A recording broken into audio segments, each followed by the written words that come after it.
Isabela Guzman, malamang mga kaibigan ay naparito kayo para malaman kung ano ba talaga ang totoong nangyari sa babaeng ito. Kung bakit maraming Pilipino ang nagugustuhan o natutuwa raw sa kanyang maganda at kakyutan na muka. Ngunit hindi alam na maraming Pilipino ay itong babae na ito ay isang mamamatay tao. Tama po kayo, mamamatay tao po siya. Bago ko po ipaliwanag kung bakit o sino ang kanyang pinatay, sino ba muna si Isabela Guzman?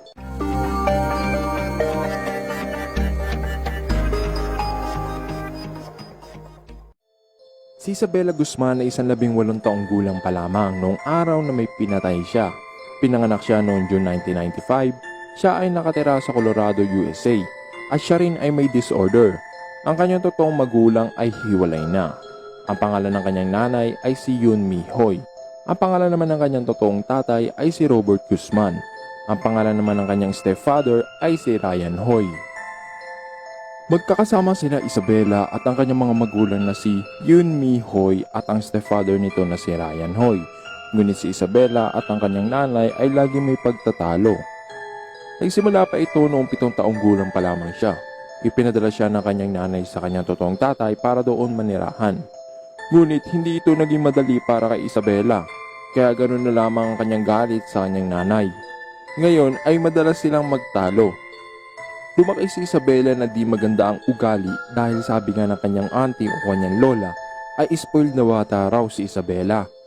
Habang lumalaki si Isabela ay nagiging bastos ito at mahilig mag-treat sa kanilang magulang. Isang araw, Wednesday noong August 28, 2013, may natanggap na email ang kanyang stepfather na si Ryan Hoy na nagsasabing, "You will pay." Agad niya itong ipinakita sa kanyang asawa. At nalaman nila na itong email na ito ay galing sa kanilang anak na si Isabela Guzman. Nangamba sila dahil sa email na ito na baka tinitreat na sila ng kanilang anak na si Isabela. Kaya tumawag ang kanilang nanay sa mga pulis. Dumating ang mga pulis makalipas lamang ang ilang minuto para kausapin ang kanyang nanay at pati na rin siya. Sabi ng pulis kay Isabela ay maaari siyang palayasin ng kanyang mga magulang sa kanilang bahay dahil sa ugali nito.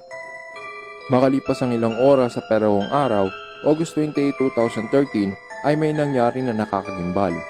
Habang ang kanyang stepfather ay kumakain sa first floor, ay may narinig siya ng mga kalabog at narinig niya rin na ang kanyang asawa na si Yun Mi Hoy ay tinatawag ang kanyang pangalan. So dali-daling umakyat si Ryan Hoy para silipin kung ano ba talaga ang nangyayari sa taas ng kanilang bahay.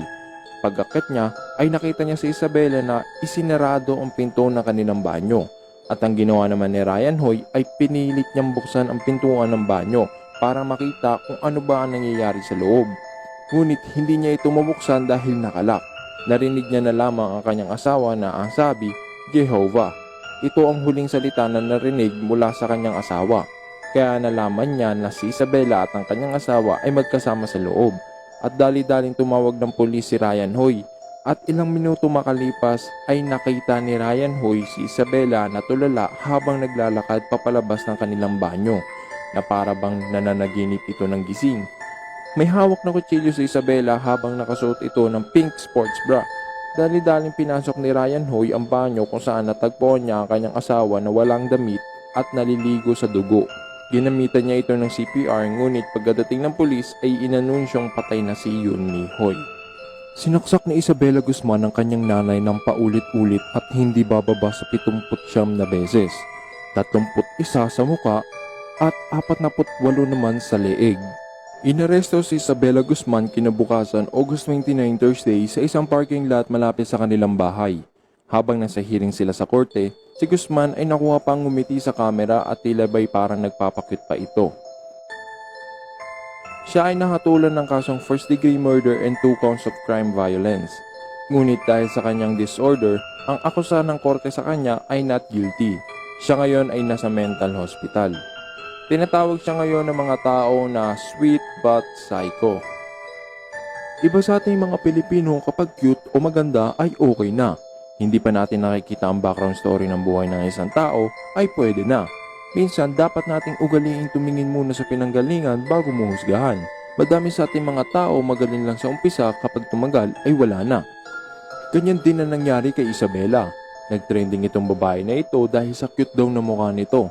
Ang tanong, alam ba nila ang ugali o ang ginawa nitong babaeng ito? I-share nyo itong video sa mga friends nyo para malaman din nila kung sino nga ba talaga si Isabela Guzman at ang kanyang totoong ginawa. Huwag kalimutang mag-subscribe at i-like ang video na ito. Kung may gusto kayong isuggest na gagawin ko sa susunod na video, i-comment nyo lang yan sa ibaba. Hanggang sa muli,